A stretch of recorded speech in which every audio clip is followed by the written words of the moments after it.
There are whole industries which make money from the swell in gym membership in January and of course require a 6-month or a year membership under the often false belief that if you have paid for a service in advance, you will use it. Often this could not be further from the truth, as membership now seems like a commitment and a hassle instead of a decision and free choice.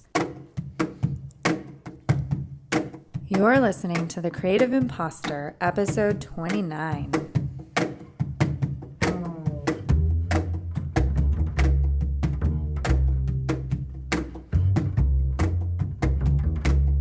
Welcome to The Creative Imposter. I'm Andrea Klunder, and I declare that I dislike New Year's resolutions.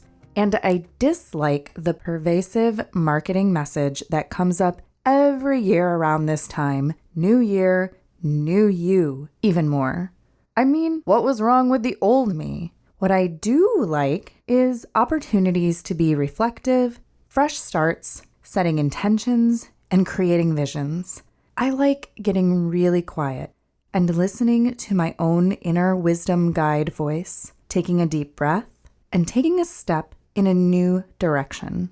I have some favorite New Year rituals that have replaced resolutions that never really seem to stick anyway, and I've shared some of them before here on The Creative Imposter. One of my favorites is really simple but profound. Take out a sheet of paper or your journal and number it from 1 to 108, or better yet, get a pre-printed sheet from the show notes at thecreativeimposter.com/029, because it takes a long time to write out 108 numbers. And now, write down without stopping 108 things for which you are grateful. It's just like a Mad Lib from when you were a kid, full of nouns. Could be people, places, things, ideas, experiences. Just keep writing until you reach 108. If you get stuck, just think of any small thing that has touched you in the year. And when you reach the end, sit quietly, take a few deep breaths, and notice how you feel.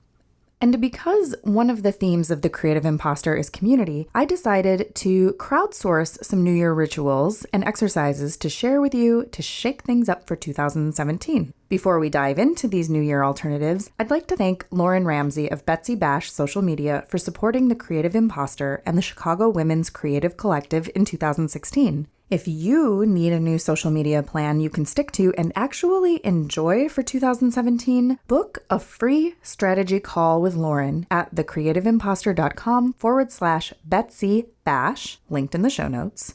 And also thank you to audible.com. Need some self-help in your earbuds during your commute or while you cook dinner or before you fall asleep at night? You can get a free 30-day trial and 2 free audiobooks from Audible when you sign up through my link at audibletrial.com/thecreativeimposter with an O. It's also linked in the show notes. I recommend anything by Seth Godin. He will really light a creative fire of authentic action under your booty. And if supporting your favorite podcasters and content creators is part of your plan for 2017, consider contributing to my Patreon campaign and becoming a producer for my very first audio documentary in progress. It's about the DC Women's March coming up in January 2017, and more specifically about my own struggle between apathy and activism. You know where you'll find the link. Okay, on with the New Year rituals. Now, we all have very full lives with a lot going on, and one reason resolutions fail is because we haven't made space for new behaviors, patterns, and habits, or we have unresolved stuff on our plates that keep us from creating or allowing or uncovering something new. So the first step, besides gratitude for everything we already have that is so awesome, is to release what is no longer serving us. And I'm not just talking about a job you don't like, a clunky old car, or even a bad romance. I mean the nitty-gritty emotional stuff behind it. Hey, meditation and intention setting isn't all fluff and rainbows. Ellen Katz, psychotherapist, musician, teacher, and healer, who was featured way back on episode 10 of The Creative Imposter, recommends the following ritual from Tapas Fleming, founder of TUT, a technique based in acupressure. Let's try it together right now. Ready? First, we begin with Tat pose. Lightly place the thumb and ring finger of one hand just above the upper inner corner of each eye. So that's the thumb and ring finger right in the inner creases of the eyes, almost like you're cradling the bridge of the nose. And then the middle finger rests just between and above the level of your eyebrows. If you're familiar with yoga or meditation lingo, this would be resting at the third eye center. Now take your other hand and place it at the base of your skull, centered with the thumb just above the hairline. So you're just holding the back of your head with the other palm. If this makes no sense, you can find a photo of me doing this in the show notes at thecreativeimposter.com/029. Okay, you got the pose? Now, in order to let go of anything from the past, anything from 2016 or even older that is getting in the way of manifesting our heart's desires and getting more of what we want, repeat after me. This is on behalf of all who'd like to benefit. I love and accept you just the way you are right now. I know and understand that things happened that led up to your being the way you are right now. It's safe and okay for you to relax and take in all those things that happened. They're over, and you don't have to be stuck there. You don't have to keep your energy or attention focused there. Thanks for everything you did for me. I invite you to join me in the here and now. Relax and live a happy life. I forgive everyone who hurt me related to this, and wish you love, happiness, and peace.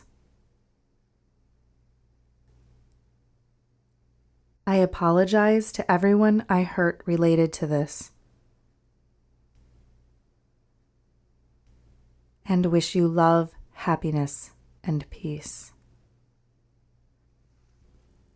Now, select and write down whatever you'd love to be, have, or do in the coming year, and then declare it out loud 3 times to yourself while holding that same Tat position with those acupressure points. Again, that's thumb and ring finger at the bridge of the nose and the inner corners of the eyes, middle finger resting at the third eye center between the eyebrows and just a little bit above, and the other hand resting at the base of the skull, the palm of the hand cupping the back of the head just above the neckline. Choosing whatever it is you'd love to be, have, or do in the coming year and saying it out loud 3 times, holding that position. Are you getting stuck on that part? I know sometimes that it can get a little foggy, or there are so many things competing for attention in my mind, or the thing I want really isn't the thing I want. To connect with your heart's deepest desire, I recommend checking out the Heart Quest meditation from heart healer Lisa Black from episode 28 of The Creative Imposter. In this 34-minute guided YouTube meditation, Lisa will help you, 1, call forward your most powerful lesson of the year that's ending with respect and gratitude. 2, clear the energy, experiences, and people of the past who are no longer useful in the future vision. And 3, ground into your heart to find the keeper of your most sacred desires. Lisa's voice in this meditation is so soothing and gentle, you can't help but melt into a deeper awareness about what it is you truly want in the new year. And of course, I'll be linking to that meditation in the show notes. Another way to get very clear on what you want in the new year is to set intentions. Charlotte Alea is a member of a creative entrepreneurial mastermind that I'm part of called the Singularity Circle, helmed by Isabel Rizzo from episode 26. Charlotte is an intuitive counselor and self-discovery coach who uses tarot, among other things, to guide you toward developing your own intuitive strengths. I've been loving the monthly tarot and oracle card readings Charlotte has been doing in her Facebook group, and I think you'll really enjoy her too. Charlotte specifies that an intention is not a resolution, and it is not a plan. Here's how she describes the difference. Resolutions are guided by surface-level, ego-driven desires. Plans are driven by our busy, get-it-done cognitive brains. Intentions align your highest self with the potential of what you can manifest. Intentions tap into your soul's desire to grow and evolve. Charlotte is offering a free 6-day challenge for you that starts January 3rd and will walk you through the steps to create an intention that aligns your body, mind, heart, soul, and spirit from the inside out, diving deep to discover what you truly desire to manifest so that you can begin taking aligned actions toward creating an amazing 2017. So setting intentions really is a lot deeper than making resolutions. In this challenge, you'll get to play with several intuitive methods, including tarot and oracle cards, tarot archetypes, guided meditation, symbols of the collective unconscious, intuitive writing, dreams, and ritual. So make sure you get your own deck if you don't have one already, and I'll link to Charlotte's list of her favorite decks. When I previewed the challenge, I discovered that my guide for 2017 is the devil.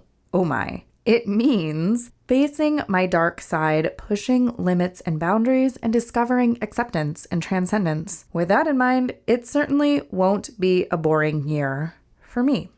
You can, of course, get the challenge by following a link from the show notes page for this episode to charlottesdreamintuition.com website. And our final featured New Year visionary for today is Ruth Humphreys. Ruth is a storyteller, presenter, and coach from Magic Carpet Storytelling for Children and Your Inner Child, based in the UK. Ruth suggests that maybe January isn't the right time at all for New Year's resolutions. Ruth writes on her blog, Invisible Puddles, quote, I think we have all experienced beginning January with the best of intentions to join the gym, start on a new diet, or another promise. Yet a few days into the first week, or even before then, give up on the resolutions through a sneaky piece of chocolate cake, or preferring a lie-in instead of a workout. Of course, we can always put this down and resolve to change our ways, but somehow these resolutions are often forgotten a fortnight in and a distant memory by February.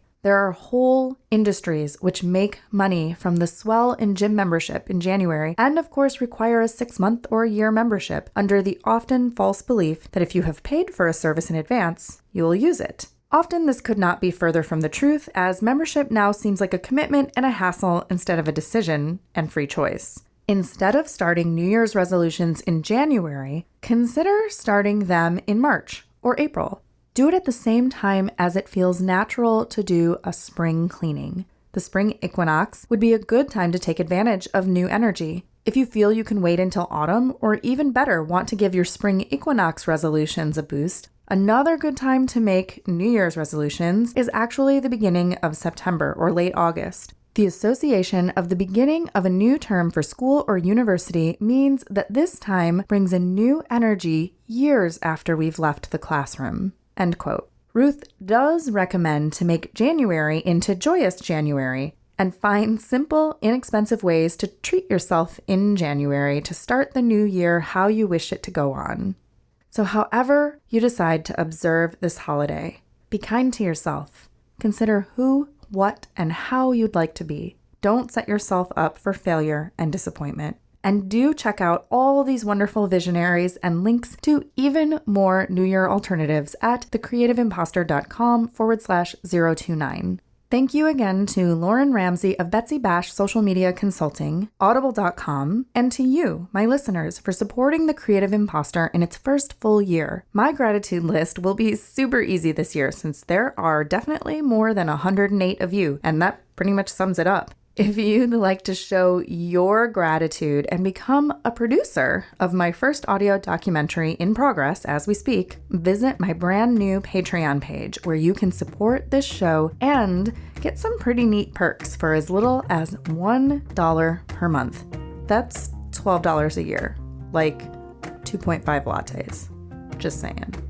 This episode was mixed by Edwin Ruiz of Mondo Machine, theme music by Jovia Armstrong. Don't forget to subscribe to the podcast in iTunes or wherever you listen to podcasts. Join the community and say what's up on Facebook, and have yourself a spectacular start to your new year.